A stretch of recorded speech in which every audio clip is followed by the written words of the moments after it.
Every night was the same. I sat in the dark room, surrounded by guests who wanted the same thing they always did. Delivering the same performance, day in, day out, had long since passed tedious. But we all have our parts to play. I looked at one guest. He was sitting in a chair to the right, wearing a three-piece suit, an elegant walking stick balanced against his knee. Clearly you're a man of great accomplishment. Yet, I see that a great failure haunts you. He looks at me and nods, astonished. Something about money? Lots of money? Embezzlement? He nodded again, ashamed. Don't worry. None of the innocents affected will suffer.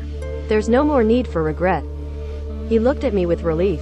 Face stoic, I turned to a woman across the aisle. You possess a great capacity for love, that much is clear. Yet, what haunts you most is a loved one you didn't get to settle things with, isn't it? Someone you lost before you could say all the things that needed to be said? She didn't look away, even as tears started streaming down her face. A disease? Cancer? She nodded forlornly. I'm sorry you had to go through that. But know that she is at peace and knows how much you loved her.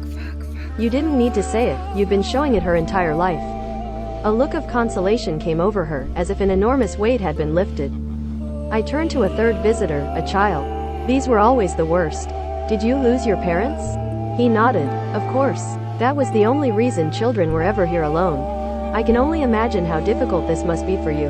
But know that your parents loved you very, very much. They would have stayed with you forever if they could have. But they are watching over you every day, and they are so incredibly proud of you. He didn't say anything, just stared ahead.